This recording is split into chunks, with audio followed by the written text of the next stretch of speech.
이스라엘의 왕 엘라의 아들 호세아 제3년에 유대왕 아하스의 아들 히스기야가 왕이 되니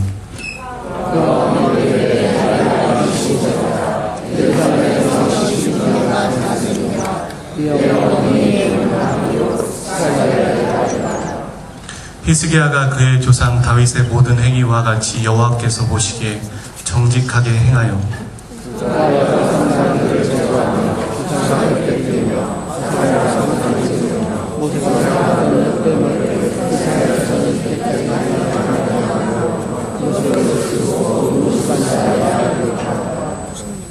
히스기야가 이스라엘 하나님 여호와를 의지하였는데 그의 전후 유다 여러 왕 중에 그러한 자가 없었으니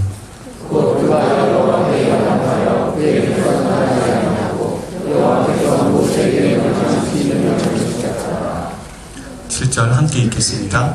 여호와께서 그와 함께 하시매 그가 어디로 가든지 형통하였더라.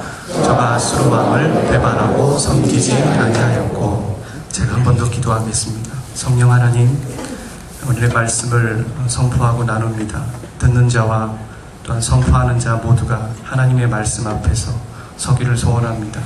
성령께서 우리 각자에게 필요하고 깊은 말씀으로 주님 하나님의 말씀으로 전달하시고 나누어 주시옵소서. 예수 그리스도의 이름으로 기도하였습니다. 아멘.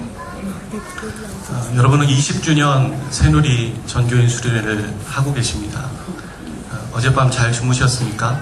네. 여러분 새누리 전교인 수련회 어떠셨나요? 좋으셨죠? 저도 오랜만에 성주산 수련회 이후에 처음 전교인, 그러니까 1, 2교회 연합하는 거 빼고 저희끼리 가는 수련회로서는 모처럼만인데 참 유익하고 같은 방에 여러 사람들이 또 같이 있다는 것만으로도 같은 실에 있다는 것만도 너무 좋았던 것 같습니다. 우리가 새누리 20주년이라는 얘기들을 계속 올해부터 들어서 하고 있습니다.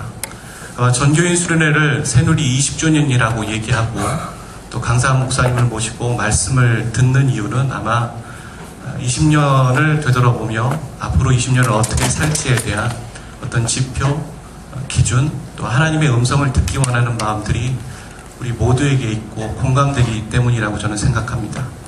그래서 저는 주일의 말씀도 이 수련회를 마치면서가 아니라 새누리 20주년을 맞이하며 새누리가 앞으로 어떻게 나가야 될지에 대해서 여러분과 함께 말씀을 나누려고 합니다.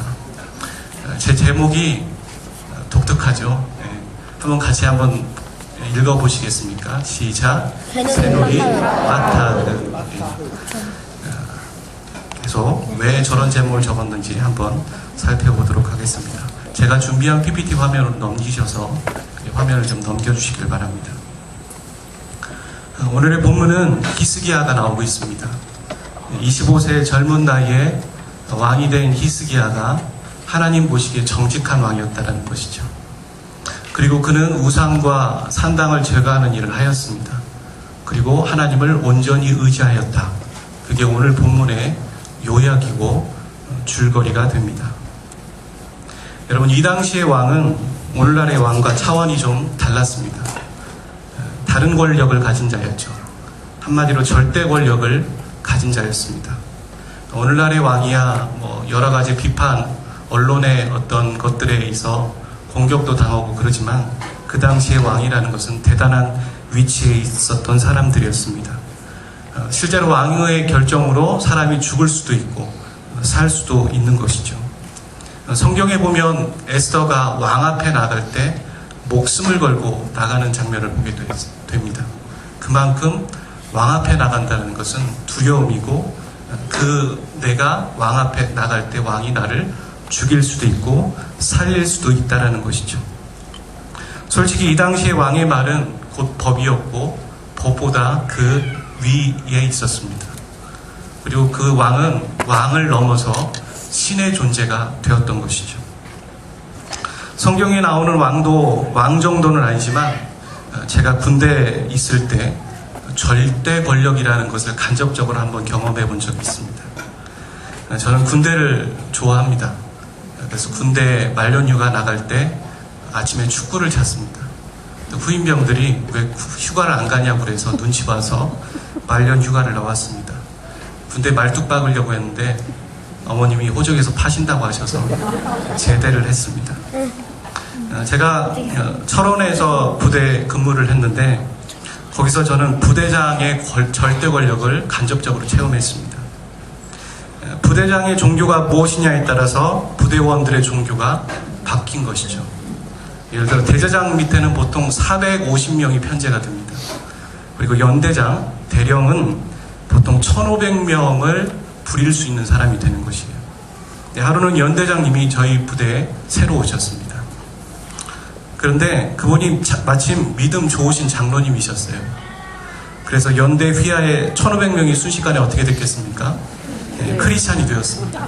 주일에 교회를 가야만 했습니다. 저는 좋았지만 난 크리스찬들은 참 불편했을 것이에요. 갑자기 이런 생각이 들었습니다. 아마 불심 좋은 연대장, 불심 좋으신 연대장님이 오신다면 어떻게 됐을까요? 1500명이 소림사가 되었겠죠. 네. 성경에는 정직한 왕 그리고 악한 왕이 나옵니다. 이 왕은 절대 권력을 가진 자들이었어요. 이 정직한 왕과 악한 왕을 구분하는 여러분 성경의 기준은 모호하지 않습니다. 아주 정확합니다. 악한 왕은 어떤 왕이냐면 자신이 먼저 하나님을 멀리한 사람입니다. 먼저는 자신이 멀리하고 그 다음에 자기의 백성들을 함께 멀리하게 하는 사람. 그러니까 자기 백성들로 죄를 짓게 하는 사람. 그런 사람이 성경의 악한 왕이었습니다. 대표적인 왕이 여로보암입니다. 우리가 성경의 열왕기상, 열왕기하, 역대상, 역대하에 보면은 여로보암의 죄의 길을 걸었다라는 그런 얘기가 나오지 않습니까? 여로보암은 하나님을 멀리했지만 또한 백성들이 하나님을 멀리하고 우상을 숭배할 수 있도록 베델과 단에 산당을 만들고 우상을 숭배하게 만들었던 왕입니다. 반면에 정직한 왕이 있습니다. 정직한 왕은 자신이 먼저 하나님을 경외하고 백성들도 하나님을 경외하도록 그렇게 만들고 돕는 자가 정직한 왕입니다. 히스기야도 왕이었습니다. 그도 대단한 파워를 갖는 위치에 있었지만 그의 수식어는 정직한 왕으로 하나님을 경외하는 자라고 말하고 있습니다. 그리고 남유다 왕 중에 거의 넘버원입니다. 분열 왕국이 시작됐을 때 북이스라엘과 남유다가 있었지 않습니까? 남유다 왕 중에 거의 탑이라고 부를 수 있는 정직하고 하나님을 경외하는 왕이었습니다. 심지어 히스기야를 말할 때 이렇게 말합니다. 다윗의 길을 걷는 정직한 왕. 이스라엘 백성들에게 있어서 최고의 왕이 누구냐면 바로 다윗입니다. 다윗과 같은 자였다라고 성경은 그리고 하나님은 히스기야에게 그렇게 평가하고 계신 것입니다. 근데 여기서 질문이 하나가 생각이 났습니다. 그렇다면 정직한 왕의 기준이 하나님을 경외하는 자라고 했는데 여러분 절대 권력을 가진 왕이 하나님을 공경하고 두려워하는 것이 가능할까요? 그 다음 화면 보여주시겠어요? 그 다음 화면요? 다음 화면? 정직한 왕, 그 다음? 네. 그 다음이요? 네. 절대 권력을 가진 자가 하나님을 경외할 수 있을까요? 솔직히 두려울 것도 없고 백성들이 자신을 왕을 넘어서 신이라고 생각하는 그렇게 떠받침을 받고 있는 그 왕이 무엇이 아쉽다고 하나님을 경외하고 하나님을 두려워하겠습니까? 오늘날로 따지면 이런 것이죠. 사회적으로 지위가 높고 돈도 많고 권력도 많고 그런 사람들이 뭐가 아쉽다고 하나님을 섬기겠냐는 것입니다. 그런데 히스기야는 하나님을 경외하는 왕이었습니다. 히스기야라는 사람은 과연 어떤 마음으로 어떤 자세로 하나님을 경외했을까요? 그 답은 왕 자신이 가진 권력을 부인했다는 겁니다.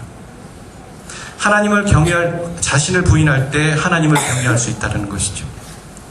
그러니까 다시 말하면 히스기야는 하나님이 어떤 분인지 바로 알고 있었습니다. 그리고 히스기야가 아는 하나님은 진정한 왕이었습니다.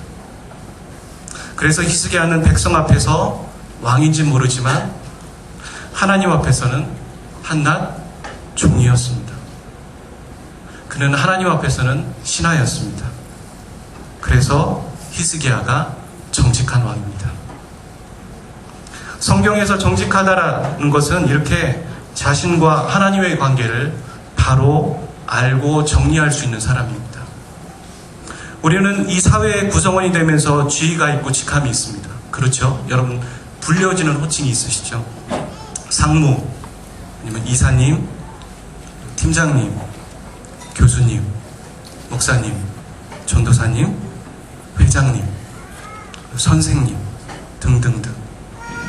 여러분을 따르는 사람들이 이렇게 여러분을 부를 겁니다. 그런데 그거 아십니까? 이 사회적 위치는 영원한 게 아니라는 겁니다. 시간이 조금만 지나도 다시 그렇게 불리워질 가능성이 거의 없습니다. 저는 요즘에 운전하면서 사연 같은 걸 듣고 라디오 방송을 많이 듣는데 어떤 딸이 아버지를 보면서 이런 사연을 보냈더라고요. 아버지가 군대에 있을 때 3스타였는데 제대하고 전역하고 나니까 그냥 옆집 아저씨더라. 별 달고 장군님 하고, 솔직히 전방에서 3스타가 뜨면은 길이 새로 만들어지거든요. 9분 길도 고다집니다. 꼭 예수님 오시는 것처럼 9분 길이 고다지는 그런 기적이 나타나거든요. 그런데 제대하고 나니까 그분은 그냥 한낱 옆집 아저씨와 같더라. 참 느낌이 좀 새롭더라. 그런 얘기를 하는 얘기를 들었습니다. 우리도 그렇다는 겁니다. 하나님도 여러분의 사회적 위치 때문에 여러분을 선택하지 않으셨습니다. 그 위치 때문에 여러분을 사랑한 게 아닙니다. 복음의 핵심은 어떻습니까? 우리의 어떠함이 아니라 그냥 우리의 있는 모습 그대로를 하나님은 사랑하신다는 겁니다. 그리고 그래서 구원하셨다는 겁니다. 아멘. 그렇다면 우리 인간이라는 사람, 인간이라는 본질은 무엇일까요? 히스기야는 이것을 알고 있었습니다. 두 가지입니다. 첫 번째는 자녀예요. 자녀. 우리는 한 부모의 자녀입니다. 아무리 날고기는 회장이고 팀장이고 목사라도 그는 자녀입니다. 사회적 활동하는 이름이 있지만 집에 가면 아들이고 딸일 뿐이라는 것이죠. 그리고 더 나아가서 하나님은 예수 그리스도를 통해서 우리를 영적인 자녀로 삼으신 겁니다. 두 번째는 뭘까요? 인간은 결국에는 하나님의 피조물이라는 것이죠. 그리고 그 피조물 앞에 있는 하나님은 우리의 창조주이시라는 것입니다. 그래서 하나님은 우리 인생의 주인이신 겁니다. 정리해보면 인간은 하나님의 자녀이고 하나님을 주인으로 모시는 종이다라는 것이죠. 이렇게 하나님과 나의 관계를 바로 알고 인정할 줄 아는 자가 바로 성경은 정직한 자다, 그렇게 말하는 겁니다. 정직하다는 것이 정직한 말을 해서가 아니라 나와 하나님과의 관계를 바로 알고 그 하나님을 바르게 인정할 수 있는 자, 그런 자가 정직한 자이죠. 그런 사람이 교수를 하면 어떻게 됩니까? 정직한 교수가 됩니다. 그런 사람이 학생이 되면 정직한 학생이 되는 겁니다. 그런 사람이 목사가 되면 정직한 목사가 되는 겁니다. 그런 사람이 왕이 되면 정직한 왕이 되는 것이죠. 20주년 새누리가 해야 할 일은 바로 정직해지는 겁니다. 우리의 영적 현실을 정직하게 바라보고 우리의 연약함을 정직하게 바라보고 그리고 반드시 하나님과 새누리가 어떤 관계인지에 대해서 정직하게 인정할 수 있는 것입니다. 그래서 그 다음 화면 보여주시겠어요? 클릭해 주시겠어요? 그래서 주인은, 새누리의 주인은 하나님이시고 하나님은 우리의 주인이시라는 것이죠. 여러분 그거 아십니까? 최근 몇 달간 하나님은 말씀을 통해서 새누리에 반복적으로 전하셨던 말씀이 있으셨어요. 물론 이재철 목사님의 말씀뿐만 아니라 여러 설교자들 통해서, 외부 강사를 통해서, 또 큐티의 말씀을 통해서 하나님은 새누리에게 반복적으로 하셨던 메시지가 딱 하나 있었습니다. 그게 뭔지 아십니까? 그것은 하나님의 주되심을 인정하라는 겁니다. 새누리는 하나님의 주되심을 인정하라는 거예요. 두 번째, 다음 클릭해 주시죠. 아까 말씀드린 것처럼, 아니 그 전이요. 아까 말씀드린 것처럼 히스기야는 정직한 아니었습니다. 새누리는 정직한 새누리가 되어야 합니다. 두 번째, 히스기야는 우상과 산당을 제거하는 일을 했습니다. 그게 우리에게 어떤 의미일까요? 그 다음 화면 클릭해 주시죠. 산당과 우상이라고 했지만 산당과 결국엔 구리뱀입니다. 다음이요. 우리가 정직할 때 하나님을 주되심을 인정하게 되는데, 우리가 정직하지 못하면, 그건 한마디로 하나님을 주로 인정하지 않으면 우리는 다른 것을 주로 인정하게 되는 것이죠. 그게 내가 되든 다른 사람이 되든 다른 물건이 되든 다른 이념이나 사상이 되든 그것은 우상이 되는 것입니다. 여러분, 우상 숭배라는 게 무엇이라고 생각하십니까? 만들어진 우상에 절하고 그 우상을 지니고 다니는 것만이 우상은 아닙니다. 다음 클릭해 주시죠. 하나님이 원래 주신 목적의 의미를 왜곡시키는 거예요. 하나님이 원래 주신 목적과 의미를 바꿔놓는 것. 그것이 우상 숭배의 시작입니다. 아주 단순한 얘기를 한번 들어볼까요? 예를 들어서 우리는 연예인들을 좋아하죠. 여러분, 아이돌 좋아하지 않습니까? 아이돌 자체가 뭔지 아시죠? 영어로 우상이라는 뜻이죠. 우상과 같은 존재, 그런 뜻인데, 연예인을 좋아하고 동경할 수 있어요. 근데 그것이 필요 이상이 되고 원래의 목적과 의미를 상실하고 왜곡하게 되면 어떻게 됩니까? 그 사람이 스토커가 될 수 있는 것이죠. 그렇죠? 여러분, 자녀를 사랑하고 보호하는 것은 부모의 책임이면서 기본적인 자세예요. 근데 성경은 뭐라고 합니까? 자녀는 하나님께서 우리에게 주신 선물이지만 우리 것은 아니라고 말하거든요. 그런데 우리가 그 자녀에게 필요 이상의 관심을 갖게 되면 우리는 어떻게 됩니까? 그 아이가 어떻게 됩니까? 마마보이가 되는 것이죠. 여러분, 성이 있습니다. 하나님이 인간에게 허락하신 거룩하고 아름다운 것 중에 하나입니다. 그 중에 하나가 저는 감정이라고 생각하고 사랑이라고 생각하며 성이라고 생각합니다. 근데 이 성을 필요 이상, 그 이하 잘못하게 왜곡하면 어떻게 되겠습니까? 그런 사람이 성 중독에 걸릴 수 있는 것이죠. 오늘 본문에 산당과 구리뱀이 나오고 있습니다. 히스기야와 남유다 백성들에게 있어서 이 산당과 구리뱀은 우상이었습니다. 이 산당과 구리뱀의 원래 목적과 의미가 있었습니다. 사람들은 거기에 그 이상의 의미를 부여하기 시작한 거예요. 그래서 그것이 우상이 된 겁니다. 그렇다면 원래의 목적이 무엇이었을까요? 첫 번째, 산당은 보통 우리가 이미지를 우상 숭배하는 장소라고 생각하지 않습니까? 그렇지 않습니다. 처음에 성경에 보면 산당은 하나님을 예배하기 위해 세워진 높은 곳에 있는 그런 분향소, 예배당이었어요. 지역에 세워져 있는 예배당이었죠. 성전이 세워지기 전에 있었던 하나님을 예배하는 곳. 처음에는 좋은 취지로 만들어졌는데 악한 왕들이, 특히 여로보암이 어떻게 했습니까? 베델과 단에 산당을 세운 거죠. 그리고 거기에 우상 숭배하는 곳으로 만들어버린 겁니다. 여러분, 남유다에서 산당을 제거한 왕이 몇 명인 줄 아세요? 제가 찾아보니까 정확하지 않을 수도 있지만 3명입니다. 그 많은 왕 중에 산당을 제거한 왕이 3명이었어요.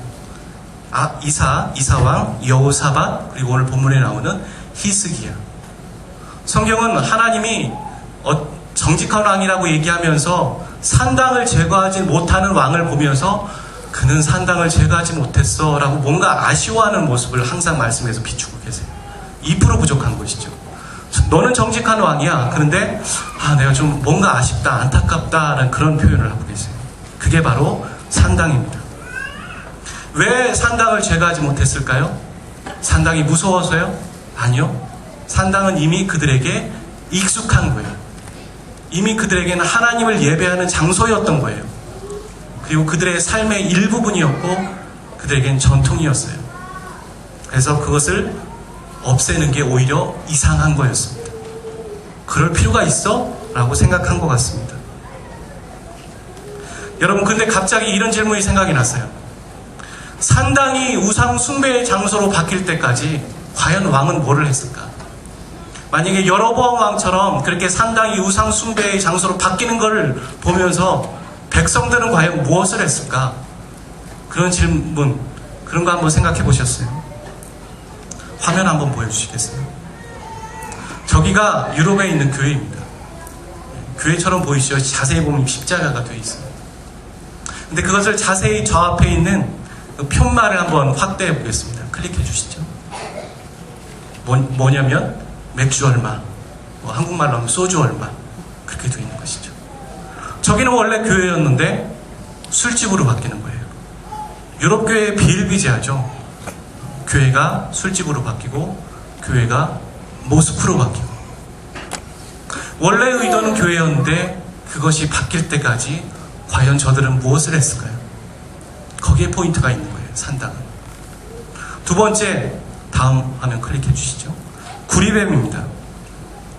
구리뱀은 어떤 건지 여러분 아실 거예요. 이스라엘 백성들이 광야에서 우상 숭배를 하다가 하나님의 심판으로 불뱀에 모두 거의 물리게 되었죠. 그리고 죽을 수밖에 없었을 때 하나님께서 이들을 구원하시기 위해서 구원해낸 그 구원의 상징물이 바로 구리뱀이었습니다. 그것은 그때 그 사람들을 살리기 위한 하나님의 구원의 방법이었어요. 그리고 그것은 구원의 도구였습니다. 그것이 하나님은 아니었죠. 그런데 시간이 지나면서 사람들은 오히려 그 구리뱀을 하나님이냐 경배하기 시작했다는 겁니다. 특별한 의미, 그 이상의 의미를 부여하면서 경배하기 시작한 거예요. 그런데 하나님이 아닌데 그것을 경배하는 걸 보고 사람들은 그냥 둔 것이죠. 여러분, 산당과 구리뱀이 이스라엘 백성 가운데 있다라는 것, 그것은 무엇을 의미하는 것일까요? 다음 화면 클릭해 주시죠. 이들은 하나님을 경외하는 백성이었습니다. 그런데 그들은 우상이 만들어질 때까지 그것을 그냥 둔 거예요. 다음 화면 클릭해 주세요. 클릭. 그 다음.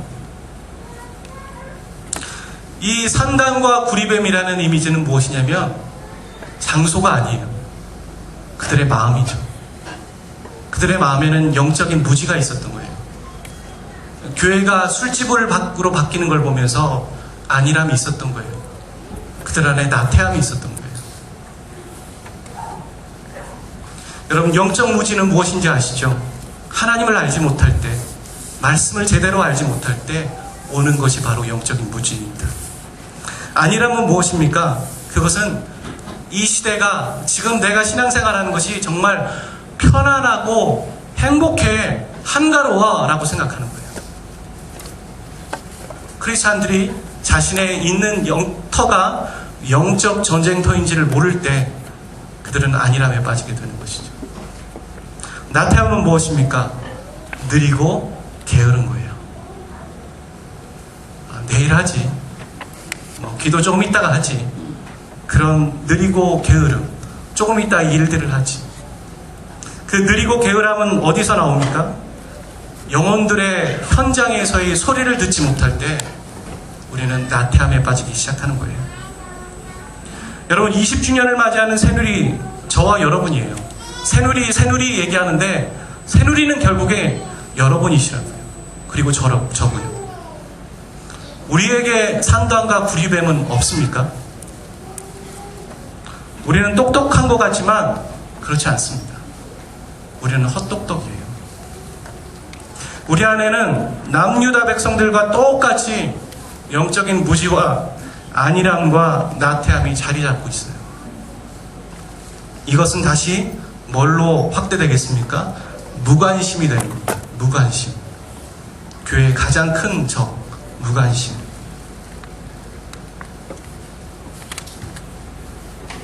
우리는 이것을 부숴야 합니다. 히스기야는 이것을 제거했습니다. 영적 무지, 안일함, 나태. 20주년 새누리는 이것을 제거해야 합니다. 깨어서 우리가 그동안 이래왔다고 결국엔 회개하는 것밖에 없습니다. 그리고 앞으로 그러지 않아야 합니다. 세 번째, 히스기야는 무엇을 했습니까? 정직했고, 그 다음 우상을 부쉈고 제거했고, 그 다음은 하나님을 의지했습니다. 그 다음 화면 보여주시죠. 다음. 하나님과 새누리의 관계를 바르게 정립한 새누리가 타파해야 될 세 가지를 부수며 다시 하나님을 의지하는 것. 그게 20주년 새누리가 해야 할 일입니다. 오늘 본문의 히스기야가 유명한 이유는요, 여러 가지가 있지만 하나님을 의지하면 히스기야인 거예요. 성경엔 그렇게 나와 있어요. 하나님을 의지하는 데는 전무했다. 그렇게 말하는 거죠. 율법의 정통한 왕이다라고 할 때는 요시야 왕을 들고 있어요. 네? 하나님을 의지한다 그러면 다른 거 제껴놓고 무조건 히스기야, 그렇게 하나님은 엄지를 쳐들겨 주시는 것이죠. 이 의지하다라는 단어가 바로 설교 제목에 있는 빠타흐입니다. 히브리어로 빠타흐. 그 다음 클릭해 주시죠. 빠타흐라는 단어는 클릭해 주시죠. 그 다음, 네, 다음. 빠타흐라는 단어는요, 믿는다, 의지하다라는 단어예요. 그런데 이 빠타흐라는 단어는 믿는다와 의지하라는 단어를 주로 쓰지 않아요. 오히려 안심하다, 걱정하지 않는다 라고 얘기를 해요. 히스기야가 하나님을 생각하니까 안심이 되었다. 히스기야가 하나님만 생각하니까 걱정이 되지 않았다. 새누리가 앞으로의 20주년을 생각하지만 하나님을 생각하니까 걱정이 되지 않았다. 그런 얘기인 거예요. 여러분, 질문 하나 해보겠습니다. 우리가 사람들에게 말할 때 나는 너를 믿어라는 표현과 나는 너 때문에 마음이 놓이고 안심이 돼 라는 표현 중에 어떤 것이 여러분에게 더 마음에 와닿으십니까? 두 번째죠. 나는 너를 보니까 안심이 돼. 그리고 또한 걱정이 되지 않아. 이 이유가 있는 거예요. 우리 안에 심정적으로 그게 왜 더 마음에 와닿는지 알 수 있습니다. 그 이유는요, 상대방을 믿기 때문에 안심이 되는 거죠. 상대방을 믿기 때문에 걱정이 되지 않는 겁니다. 상대방이 이미 믿을 만한 행동을 했기 때문에 안심이 되는 거고 걱정이 되지 않는 거예요. 그렇죠? 어떤 사람이 앞에 서면 불안하고 틀리면 어떡하지? 라는 사람이 있는가 하면 어떤 사람이 앞에 서면 그래, 저 사람은 좀 안심이 된다 라는 말들을 하죠. 왜 그렇습니까? 그 사람이 평소에 상대방들에게, 여러 사람들에게 신뢰와 믿음을 줬기 때문입니다. 참 재미있는 건요, 한국말에 이런 논리적인 흐름만 있는 것이 아니라 성경이 똑같다는 거예요. 이 빠타라는 단어를 사용할 때 항상 하나님의 헤세드를 전제로 하고 있어요. 하나님의 헤세드. 여러분, 헤세드 아시죠? 하나님의 무조건적인, 조건 없는 은혜와 사랑. 그것이 전제되어 때만 빠타라는 단어를 꼭 쓴다는 겁니다. 그것이 전제되지 않았을 때 빠타라는 단어를 쓰진 않아요. 오늘 히스기야가 산당을 부수고 구리뱀을 부술 수 있는 그 원동력이 어디 있었습니까? 그것은 그냥 히스기야의 열심히 특심이 된 게 아니에요. 히스기야는 바로 하나님의 헤세드를 이미 충분하게 경험한 자였다는 것이죠. 그래서 하나님을 의지하고 하나님의 사랑을 충분히 경험해서 그것을 빠타우로 표현하고 있는 거예요. 하나님은 이전부터 히스기야에게 은혜와 사랑을 부어주셨습니다. 그리고 하나님은 저와 여러분에게 은혜와 사랑으로 오늘 여기까지 인도해 주셨습니다. 여러분 자신을 한번 생각해 보세요. 여러분이 하나님의 은혜와 사랑 없이 여기에 서 있을 수 있으셨습니까? 저도 가끔 죽을 수밖에 없는 상황들이 있잖아요. 자동차가 훅 지나갑니다. 저도 이 수련회 장소에 오기 전날인가 아찔한 상황들이 있었거든요. 그때 딱 불현듯 든 거는 하나님이 지키셨구나. 하나님이 보호하셨구나. 내가 어찌할 수 없는 상황이었는데 하나님께서 은혜를 주셨구나 라는 것들을 깨닫게 되었습니다. 저와 여러분이 오늘 이 전교인 수련회 장소까지 살아남아서 우리가 하나님을 경외하고 예배드릴 수 있는 것 자체가 하나님의 은혜이고 하나님의 사랑입니다. 새누리가 여러 가지 오르막길 내리막길이 있었지만 여기까지 든실하게 설 수 있었던 것. 그리고 많은 사람들이 그래도 새누리지, 새누리는 뭔가 다르지라고 말할 수 있는 이유, 여러분이 잘해서인 것 같으십니까? 여러분이 훌륭하셨고 여러분이 대단하셔서 그렇게 된 줄 아십니까? 다 모두가 하나님의 은혜와 사랑이 있었기 때문입니다. 우리는 그것을 기억해야 합니다. 20주년을 맞이하는 새누리가 앞으로 우리가 뭘 하지가 아니라 하나님께서 여기까지 인도하셨습니다. 그리고 하나님은 앞으로도 인도하실 거기 때문에 우리는 하나님께 빠타흐합니다. 우리는 하나님 때문에 안심합니다. 우리는 하나님 때문에 앞으로 20주년도 걱정하지 않습니다. 할렐루야. 그렇게 오늘의 하나님, 여기까지 인도하신 하나님의 은혜를 기억하십시오. 그리고 여러분 안에 있는, 그리고 우리 안에 있는 산당과 구리밤과 같은, 그것은 보이는 게 아니에요. 우리 마음에 있거든요. 결국에 새누리가 정비하고 관심 가져야 될 것은 마음입니다. 제가 생명의 삶 큐티 본문을, 수련회 큐티 본문을 2개를 책정을 했어요. 다 의도가 있습니다. 여러분, 그 큐티를 하신 분이 있으시다면, 한 분이라도 있으시다면 거기서 무슨 메시지를 들으셨습니까?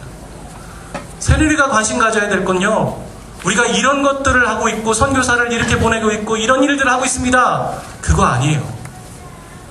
그것은 마음이 있고 하트가 있기 때문에 거기서 나오는 결과일 뿐이에요. 우리는 특별히 이 연구단지에 있기 때문에 업적과 보이는 것에 중심을 갖고 있죠. 그리고 사람들은 더 보이는 것에 관심을 갖습니다. 그렇지만 하나님은 중심을 보신다고 말하고 있어요. 우리의 중심이 바뀌어야지만 바뀌는 게 외부인 것입니다. 20주년 새누리가 해야 될 것은 마음을 바꾸는 겁니다. 우리의 나태함을 바꾸는 거고, 우리의 영적 무지에서 회개하는 것이며, 우리의 안일함에서 벗어나는 것입니다. 사랑하는 저와 여러분이 그렇게 하나님께 빠타하시는 그런 모두가 되시기를 주님의 이름으로 축복합니다.